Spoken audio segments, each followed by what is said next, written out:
Impressive day in the market today. Very impressive.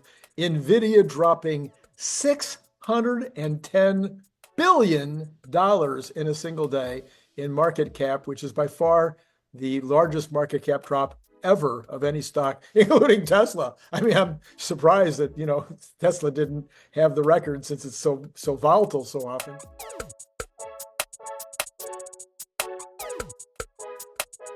But, I have to admit, this is a little over my pay grade. I spent a lot of time this morning trying to understand what DeepSeek had done or not done, or whether anybody really knew whether it was this significant or not. But the market has decided that they are going to, they're going to take their pound of flesh now and decide later, I guess, whether or not it's as significant as it appears to be. So you have done your own research. I'm sure you have way more knowledge in this area of the computer than I do. So what's your conclusion? Is this overblown? Is this about blown, right? Or is this still requiring some more correction? Well, I'm going to talk about the foundational issue first, and then we'll draw our conclusions. The foundational issue is that all this excitement about AGI is appropriate but misguided in terms of directionality. 20 years ago, 30 years ago, 25 years ago, when Transformers were first proposed and first explored, the theory of them was really understood or proposed and gave a level of excitement, and that is to say, people understood that this could be a very great breakthrough. It could be transformative, right? It could be transformative, but the problem was that it was seen to be so demanding of compute capacity that we couldn't imagine we could get to that level of compute capacity. Okay. Now, on the other side of the coin, so this transformer uses, a very statistical method of resolving logic, and that is probabilistic. In other words, it deals with probabilities using a technique. The general technique is called gradient descent. It doesn't matter how it works and what it does, but it works on probabilities, and it tries to resolve the highest level of probability for a particular question, and it could work on very limited scale. But as soon as that question sort of exploded out in terms of data, there was just nothing remotely powerful enough to resolve the probabilities to the level of granularity that would give a sensible answer. Got it. On the other side of the coin was this very accurate method of computing, exactness in terms of looking up data, looking up answers, storing answers, and also connecting logic, connecting concepts of logic by absolutely connecting, this word means that, and that word means that, and that calculation results in that, and connecting historical or factual facts one to the other, so that you could follow a set of logic to a logical conclusion, and all the facts in the world could be connected to each other, so that you could ask a question, and by going through all the logic and all the knowledge that the world has, you get to the exact answer. Right. And that's called deterministic. That doesn't depend upon probability. That doesn't depend upon some sort of, calculation of probabilities that kind of resolve into an answer.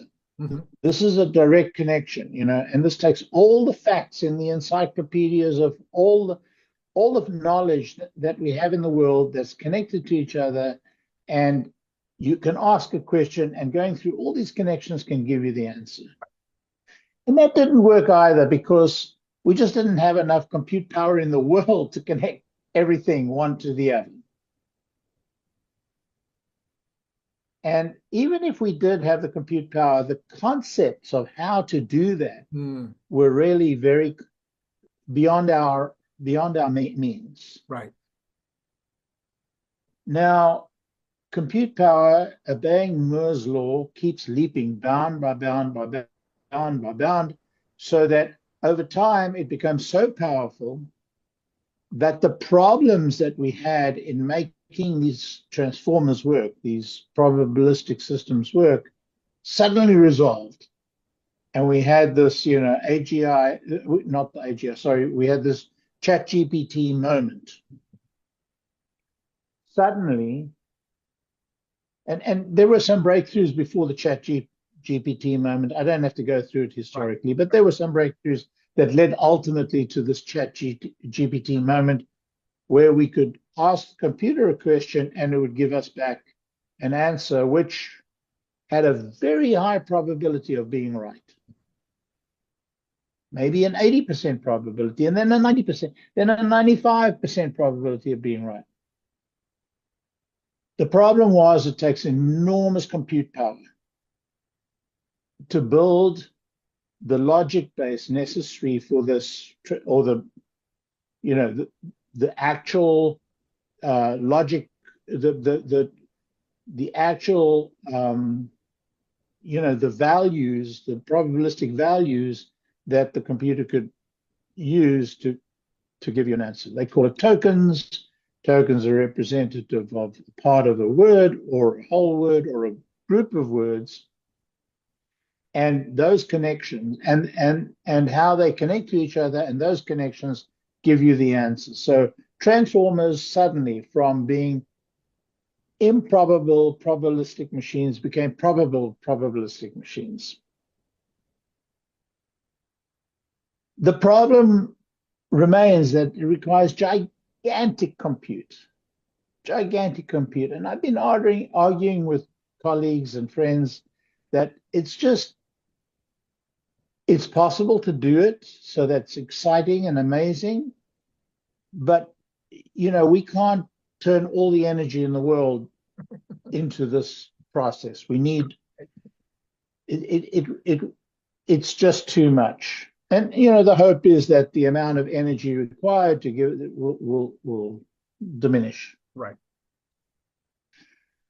The other thing I would argue, and have argued, is that this other side of the coin, these so-called expert systems that do all these connections of fact one to the other, we haven't been exploring the opportunity with all the power that we have available to us today, to see if those systems can work better. Just the same way as the transformers have become powerful enough to work in these probabilistic worlds, these deterministic systems, these accurate systems that connect these facts one to the other, and that can create these gigantic, that using a gigantic database can give us equally accurate answers, but using far less compute power. Why? Because they don't have to do this, gigantic, buildup of this training, and then give us an answer. Now, it doesn't have to think, is how maybe it doesn't have to. Yeah, think. The connections are. It's just getting data from a database, functionally. Right. Now, the getting data from a database doesn't resolve, hasn't been very successful, because nobody's explored that, and sort of, when I say nobody, for the most part, the world hasn't explored that very thoroughly and looked into the possibilities of how expert systems, using today's technology and some techniques that we've evolved over time, to improve that particular side of the coin. But if they did, it would change the world. What's interesting is that DeepThink has kind of taken it's kind of taken the probabilistic solution, and it's kind of broken that into smaller, more expert type systems of the more deterministic side. Right. Not exactly, but I kind of liken it to that because it gives the same kind of capability. And so they've made this big breakthrough. And so this is a very important moment. Somebody called it online today a Sputnik moment. Yeah. And it could well be a Sputnik moment. I think it's only the beginning. Okay. I think we're going to see, and I've argued with colleagues very vociferously, they've put me down, they don't think I'm right, and I may not be right, but I think that we are going to see real breakthroughs, serious breakthroughs on the expert system side. And if we do, I predict a dramatic collapse of compute requirements, a dramatic collapse of compute requirements and database requirements. Wow. Compared to these probabilistic systems. And here's the kicker. These systems will be a darn side more accurate. Okay. Yeah. Yeah. They're very precise. They point fact to fact to fact. They connect fact to fact to fact to fact, rather than probability to probability to probability. Right. If you happen to be a big fan of the Cybertruck, you might also be interested in this super fun Cybertruck refrigerator magnet and bottle opener. It is made out of super thick stainless steel, just like the Cybertruck, and it has this giant magnet on the back, so it's going to hold a lot of stuff on your refrigerator. It's an amazing gift, and it comes in that great gift box that you saw before that uses a magnet opener, just almost like an Apple box, like when you get Apple products. You can buy it on Amazon for $29.95, or you can buy it direct from me by sending $25 to paypal.me/Randy Kirk, all in lowercase letters. Please indicate whether you want the stainless steel look, or maybe you'd like to have this very clever camo version. And then if you're not in the US, please add $20 for freight. If you'd like more than one, please check the information below to get pricing, as well as all that information I just told you will be repeated in the information below. So once again, think about joining the channel, getting the up-to-date Tesla news every single day. I think you'll be glad you did.